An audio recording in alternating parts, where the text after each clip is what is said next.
세상은 힘의 원리로 되어 있습니다. 힘이 세상을 지배하죠. 그래서 사람들은 힘을 키우려고 합니다. 우크라이나 러시아의 전쟁, 그리고 이스라엘과 하마스의 전쟁 자명합니다. 힘을 과시하고 힘으로 지배하려고 합니다. 전쟁까지는 아니더라도 우리의 일터와 사회에도 마찬가지죠. 무엇인가를 열심히 하는 그 이유가 사실 힘을 키우기 위해서입니다. 더 많이 가지려고, 더 높아지려고. 힘이 있어야 모든 것을 할 수 있기 때문입니다. 아이들을 열심히 공부시키는 것도 더 큰 기업, 더 좋은 그러한 일자리, 회사, 취업하는 것도 마찬가지고, 또 성공하고 싶은 것도, 또 솔직히 우리가 말하면 세상에서 힘을 얻기 위해서 그렇습니다. 그래야 우리가 무시당하지 않습니다. 당당하고 떳떳하게 살아갈 수 있기 때문입니다. 당연한 세상의 원리이기 때문에 그 누구도 문제 삼을 일이 없겠고, 또 그것이 잘못이라고 우리가 생각하는 경우도 많지 않은 것 같습니다. 유대인들이 그랬습니다. 로마로부터 억압을 받았습니다. 무시를 당하고 괴롭힘을 당했습니다. 자유도 뺏기고 지배를 당하면서 그 지배당함의 그 아픔과 또 서러움이 있었습니다. 힘이 없는 것이 한탄스러웠을 것입니다. 하지만 그들에게는 소망이 있었습니다. 왜냐하면 예언의 메시지를 기다리고 있었기 때문이지요. 메시아가 오면 다시 과거의 태평성대였던 다윗의 왕국 같은 그 번영의 나라가 올 것이라고 믿었습니다. 잘 살고 힘 있는 나라가 올 것이라고 기대했던 것이지요. 그래서 메시아를 기다리고 있었습니다. 그런데 메시아가 나사렛 사람이라는 것입니다. 그가 마구간에서 태어났다라는 거예요. 어른 말도 아닌 나귀 새끼를 타고 예루살렘에 입성했다는 것입니다. 세리와 창기들과 함께 식사를 했다는 것이죠. 율법을 지키지 않고 변명만 늘어놓았다라는 것입니다. 아버지와 나는 하나다 신성모독도 했습니다. 예루살렘을 허물면 3일 만에 세우겠다라고 말했습니다. 사람들의 죄를 사하기 위해 십자가에 죽었다라는 것입니다. 그리고 부활하고 승천했다라는 것입니다. 예수님을 메시아라고 말하는 제자들이 이것을 복음이라고 전하고 있었던 것입니다. 유대인들에게는 기가 차는 일입니다. 유대인들의 생각하는 메시아가 절대 아니기 때문이지요. 그러면 안 되는 것입니다. 힘을 가지고 있어야 됩니다. 능력을 가지고 있어야 됩니다. 그래서 로마를 무찌르고 모든 이방인들을 섬멸하여 이스라엘 나라를 세워야 하는 것입니다. 모든 민족이 이스라엘의 발 아래 있어야 되는 것이지요. 이것이 바로 하나님의 나라를 성취하는 것이다. 이스라엘 사람들, 유대인들은 그렇게 생각하고 있었습니다. 그것이 진정한 복음이고 진정한 구원이라고 생각했습니다. 하지만 그것은 정말로 잘못된 착각이었습니다. 하나님의 구원의 방식은 유대인들의 생각과 달랐습니다. 세상의 방식과 전혀 다른 방법으로 하나님은 구원의 방법을 선택했던 것이지요. 오늘 본문 히브리서 2장 이 본문이 구원에 대한 하나님의 방법을 설명하고 있습니다. 메시아 예수 그리스도를 통해서 하나님의 구원의 방법은 전혀 달랐던 것이죠. 그러면 예수님을 통한 하나님의 구원의 방법은 어떤 것이었을까요? 첫 번째로 천사보다 조금 못하게 하셨습니다. 7절 말씀에 그를 잠시 동안 천사보다 못하게 하시며 영광과 존귀로 관을 씌우시며 이렇게 말하고 있습니다. 이 말은 영적인 존재보다 못한 완전한 인간이었음을 강조하고 있는 것입니다. 나약한 인간의 모습이라는 것이죠. 그리스도인의 복음을 전하고 그 복음을 소개할 때에 복음을 듣는 사람들은 이해할 수가 없는 그러한 어려운 것이었습니다. 왜냐하면 인간의 몸으로 오신 예수님은 너무나도 나약한 것입니다. 심지어 십자가에 죽기까지 했습니다. 그것은 영적인 존재인 천사들보다도 못한 그런 구원자의 모습인 것이지요. 힘의 원리의 세상으로서는 이해할 수 없는 구원자 메시아라는 것입니다.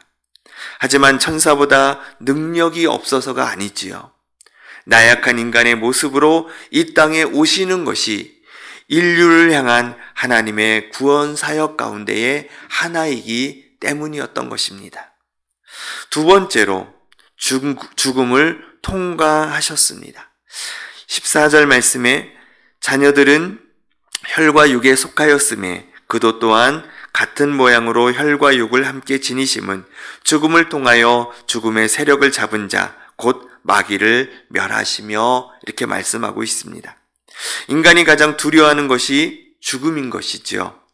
구원자라면 당연히 죽지 않고 영원 불사하여 인간을 구하는 것이 맞지 않겠습니까? 그런데 예수님은 빌라도 앞에서 그 어떤 변명도 하지 않으시고 죽음을 그대로 받아들이셨습니다. 죄사함은 곧 피 흘림입니다. 즉 죽음을 통과해야만 가능한 것이지요. 예수님은 죄가 없는 완전한 인간으로서 화목제물이 되셔서 하나님과 죄로 끊어졌던 그런 우리의 관계를 회복하게 하신 것입니다. 또한 이러한 예수님의 죽으심은 마귀의 권세를 물리치신 것이죠. 마귀는 예수님의 죽으심을 계속적으로 막으려고 했습니다.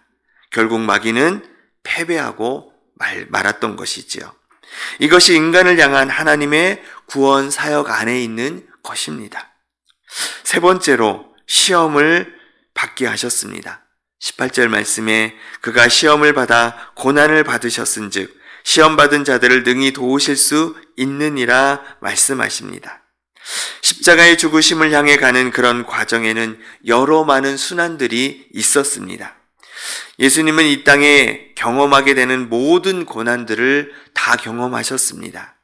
인간이 경험할 수 있는 모든 경험을 다 하셨다라고 말씀드려도 과언이 아닐 것입니다. 그래서 이 땅에 살아가는 우리의 마음과 생각과 행동들을 다 이해하실 수 있는 분이 우리 주님이신 것이죠. 그래서 우리를 진정으로 도우실 수 있는 분이시라는 것입니다. 예수님도 시험의 과정을 통해서 하나님의 뜻을 이루셨습니다. 이런 시험 또한 하나님 구원 사역 가운데에 있었던 것입니다. 이처럼 인간을 구원하시기 위한 하나님의 방법은 세상의 힘과 권력과 어떤 그런 권세의 원리가 아니었던 것입니다. 하나님의 구원의 원리는 사랑입니다.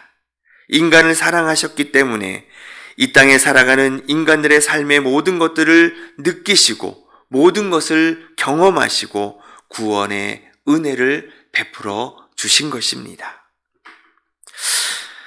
하나님은 우리를 사랑하셨기 때문에 우리를 긍휼히 여겨주셨습니다. 예수님은 가난하고 병들고 어려운 사람들을 향해 긍휼의 마음을 가지셨지요. 긍휼의 마음으로 그들을 불쌍히 여기시고 질병으로부터 귀신으로부터 소망 없는 삶으로부터 해방시켜 주셨습니다. 하나님은 우리 또한 긍휼히 여겨주셨습니다. 그래서 우리를 부르시고 우리를 주의 자녀로 삼아 주신 것이지요. 우리가 구원의 조건이 충족했기 때문에 우리가 구원을 얻은 것이 아니라 하나님의 일방적인 긍휼하심으로 말미암아 우리가 하나님의 자녀가 된 것입니다. 우리의 시선도 세상을 향해 긍휼의 마음을 가져야 됩니다. 영원한 것을 바라보지 못하고 썩어지고 없어질 것을 쫓아가는 세상의 사람들을 향해 우리도 긍휼의 마음을 가져야 됩니다.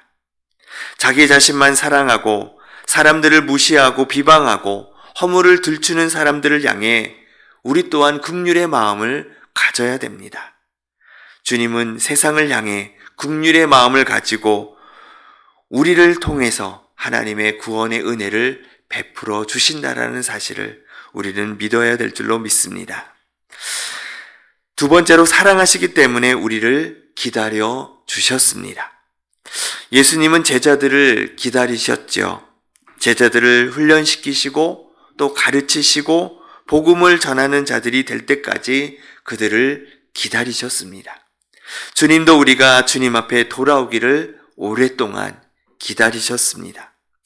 어떤 분들은 자신이 모태의 신앙이기 때문에 주님이 기다리지 않으셨다라고 생각하시는 분들이 있습니다. 모태 신앙이라고 해서 모태부터 믿음이 있었던 것은 아니지요. 내가 스스로 예수 그리스도를 입으로 시인하고 믿음으로 고백할 때 거듭남의 은총이 일어나게 된 것입니다. 부모의 신앙 고백이 아닌 본인의 진정한 신앙 고백까지 주님은 기다리셨던 것이죠. 주님은 부르시는 자들을 기다리고 계십니다.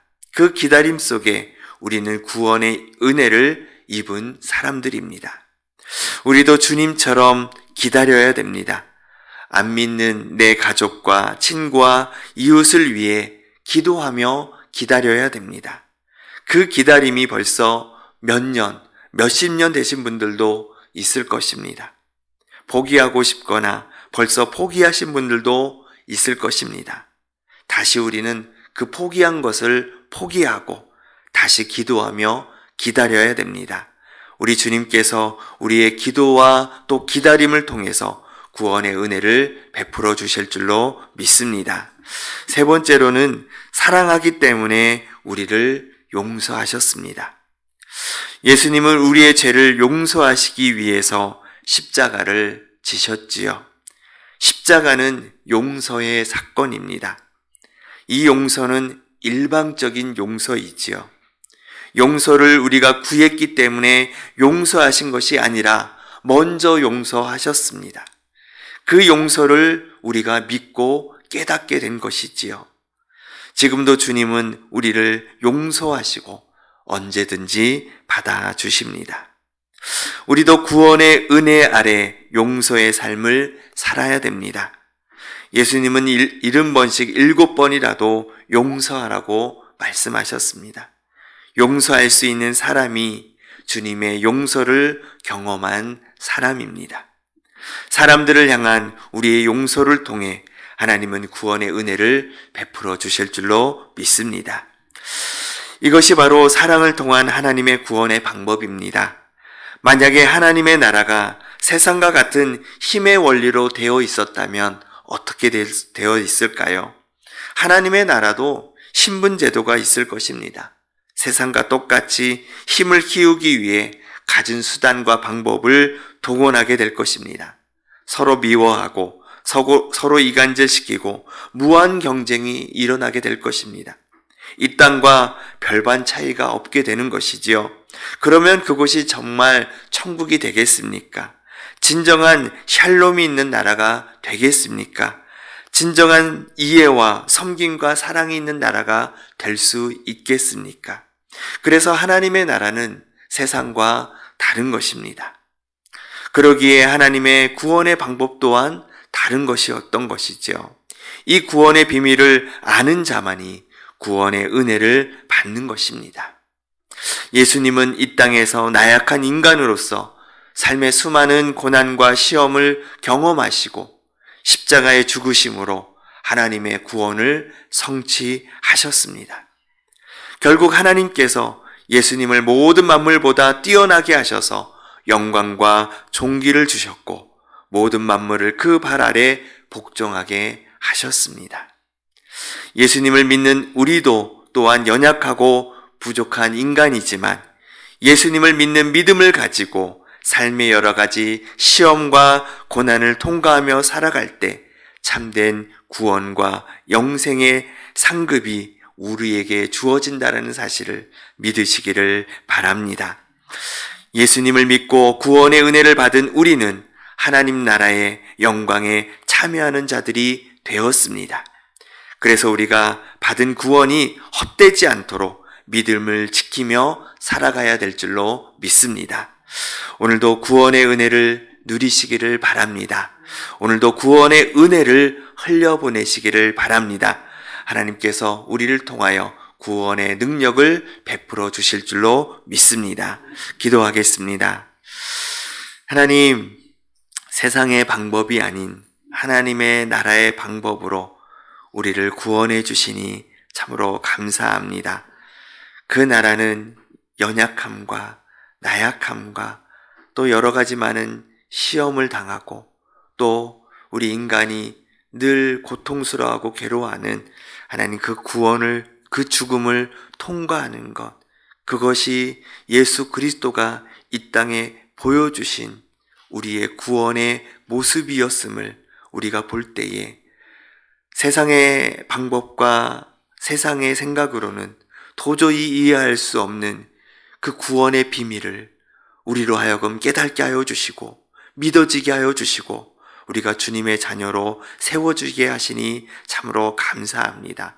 그 구원을 우리가 이 땅에서 누리며 이 땅에서 그 구원의 은혜를 흘려보내며 살아갈 수 있는 주의 자녀들 되게 하여 주시옵소서. 바로 하나님의 그 놀라우신 사랑이었습니다.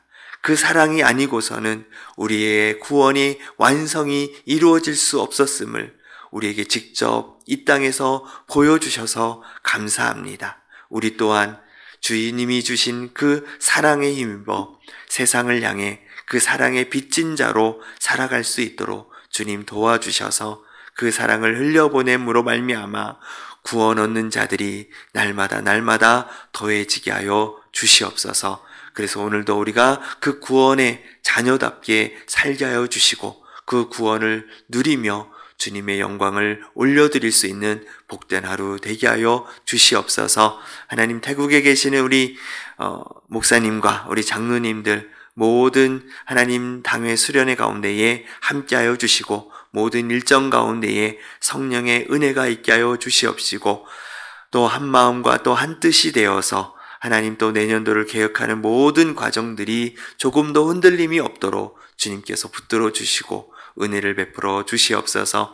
오이코스 대상자들을 놓고 기도하는 가운데 있사오니 주님께서 그들에게 구원의 은혜를 베풀어 주시옵시고 하루속히 주의 앞으로 돌아와서 주님의 자녀로서의 삶을 살아갈 수 있도록 또 우리를 통하여 그런 놀라운 일들이 이루어질 수 있도록 주님 은혜를 베풀어 주시옵소서. 하나님께서 오늘 하루도 믿음으로 승리하는 복된 하루가 될 수 있도록 주님 도와주실 줄 믿사오며 거룩하신 예수 그리스도의 이름으로 기도하옵나이다. 아멘.